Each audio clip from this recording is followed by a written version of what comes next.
तो हाय, मेरा नाम मनोज कुमार और मैं दिल्ली नोएडा से बिलोंग करता हूं। और एशिया टेलीकॉम में आज जो हमारी क्लास थी वो EMC चेंज की क्लास थी। तो आज जो हमारी क्लास है वो EMC चेंज की थी, तो उसमें थोड़ी बहुत कुछ मैं आपको जो बता रहा हूँ उसके अंदर थोड़ी बहुत कुछ मिस्टेक हो जाता है, तो उसको इग्नोर करना प्लीज़। तो मैं आपको बताता हूँ कि आज हमने कैसे प्रोसेस को सीखा कि हम EMC को चेंज कैसे कर सकते हैं, और ऊपर से ये भी हमने सीखा कि CPU को कैसे चेंज कर सकते हैं, किस तरीके से CPU चेंज हो सकता है और EMC चेंज हो सकती है। सब बोलते हैं लोग कि EMC को लिए एकदम यूट्यूब पे हल्ला मचा रखा हुआ बना रखा है कि भैया बहुत बड़ा टास्क है, बहुत बड़ा गेम है। हम भी यही सोच के रहे थे यार बहुत बड़ा टास्क है, तो पता नहीं कैसे चेंज होगी, ये कर लो वो कर लो, कोई डंप पर राइट कर लो, कभी ये कर लो, बहुत बड़ा टास्क समझ रहे थे। लेकिन यहाँ पर आने के बाद में पता चला ये तो कुछ भी नहीं है, ये तो यूं ही 5 मिनट का काम है। 5 मिनट के अंदर अंदर आप कुछ भी कोई भी IC को चेंज कर सकते हो, कोई दिक्कत नहीं है। तो आज हमने क्वालिकॉम का हमारा सेक्शन था, क्वालिकॉम EMC को कैसे हम चेंज करेंगे।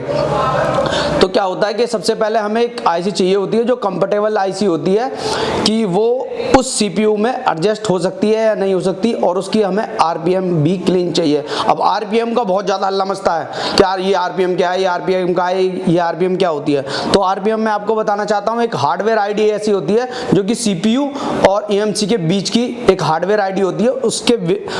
वो जब तक मैच नहीं होगी तब तक वो CPU और EMC काम ठीक से नहीं करते हैं।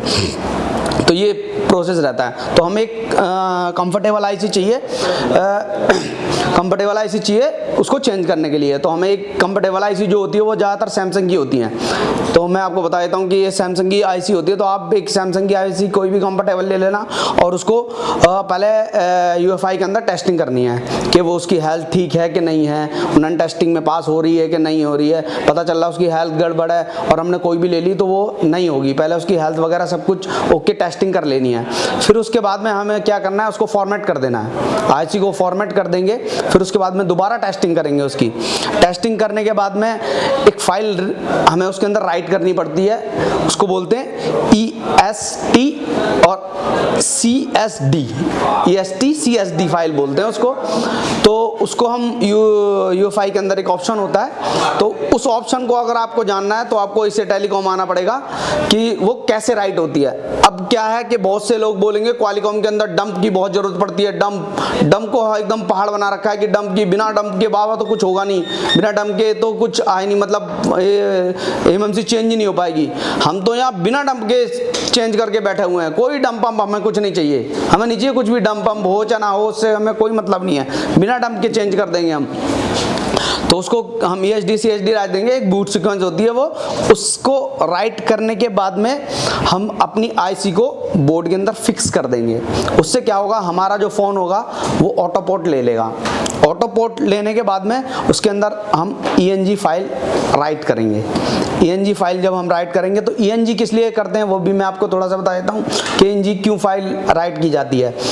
तो ENG मैं आपको यही बताता हूँ, ENG नहीं होगी तभी भी हम कर सकते हैं। तो अगर ENG फाइल नहीं होगी तभी भी हम कर सकते हैं, लेकिन कुछ मॉडलों को कर सकते हैं, वो आपको हम बाद में किसी दिन और बताएंगे कि कैसे कर सकते हैं। तो ENG फाइल को हम इसलिए करते हैं ताकि हमारा जो फ़ोन के अंदर बेसबैंड होता है EMI नंबर, उसको रिपेयर करने के लिए वो हम करते हैं, उसको ENG मोड में लेके जाते हैं ताकि हमारा जो फ़ोन है वो डायनामिक मोड में चला जाए। तो फिर उसके बाद में हम ENG फाइल करने के बाद में हम अपने फ़ोन के अंदर बेसबैंड और EMI को राइट कर देंगे। राइट करने के बाद में एक और होता है कि सब ना क्या करते हैं कि चलो ये स्टेप तो कर दिया, उसके बाद में कस्टमर को फ्लैश करके और पकड़ा देते हैं फ़ोन हाथ में। लेकिन एक चीज़ और होती है इसके अंदर कि इसकी RPM की जो है की वो जनरेट करनी होती है। अगर उस की को आप जनरेट नहीं करोगे और कस्टमर को फ़ोन दे दोगे तो कभी भी उसने अपडेट कर दिया फ़ोन कस्टमर ने तो रिस्टार्ट में चला जाएगा।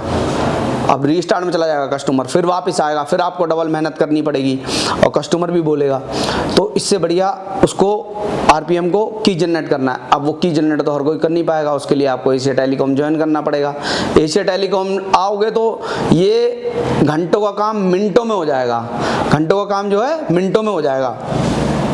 फिर उसके बाद में हमें क्या करना होगा, आरपीएम जनरेट करने के बाद में नॉर्मल फाइल से उसको फ्लैश कर देंगे।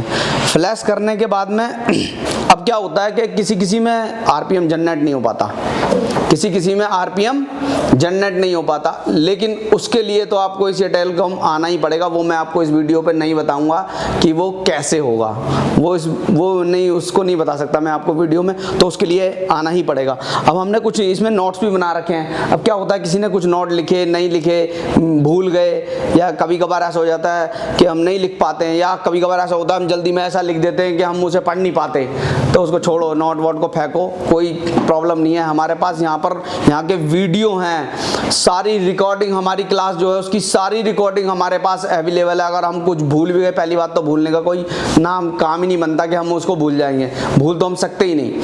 फिर भी अगर 1% ऐसा कुछ डाउट आ जाता है तो वीडियो हम खोल के देखेंगे, उसके अंदर हमारी सारी क्लास की वीडियो हैं। और मैं आपको बता दूंगा कि आप किसी भी इंस्टीट्यूट के अंदर चले जाना, एशिया टेलीकॉम को छोड़ के, एशिया टेलीकॉम को छोड़ के आप किसी भी इंस्टीट्यूट में चले जाना, आपको अपने इसकी इंस्टीट्यूट की रिकॉर्डिंग कोई भी नहीं देगा, कोई भी नहीं देगा। यहाँ तक कि यहाँ लोग तो फोटो खींचने के लिए भी मना कर देते हैं, वीडियो बनाने के लिए, और यहाँ पर आपको इतनी फैसिलिटी कि आपको खुद ही कुछ करने की जरूरत नहीं है, ऑलरेडी रिकॉर्डेड वीडियो आपको मिल जाएंगी एप्लीकेशन पे। ये देख रहे हो एप्लीकेशन, क्लास पल्स का एप्लीकेशन चल रहा है, इसके अंदर हमारे मोबाइलों के अंदर वो सब है। तो ऐसी जानकारी आज जो हमें मिली है वो हमारे देव सर ने और एमडी सर ने हमको ऐसी जानकारी दी है कि आपके सामने हम इतना बता पा रहे हैं, वो कि मुंह से आपको जो बता पा रहे हैं आप, तो सोचो कि हम उस काम को कैसे कर देंगे जब आपको हम एज ए वर्बली बता दे रहे हैं, तो उसको हम करने में कितना एक्सपीरियंस होगा हमें। तो हमारे सर ने हमें ऐसी नॉलेज दी है कि एकदम बोलते ना सुपर से भी ऊपर, जिसे बोलते हैं सुपर से भी ऊपर नॉलेज हमें यहाँ से मिली है। तो सर को मैं बहुत बहुत थैंक यू बोलना चाहता हूँ कि सर आप अपना आशीर्वाद हमारे पर बनाए रखिएगा। थैंक यू एशिया टेलीकॉम, और थैंक यू देव सर, और थैंक यू एमडी सर।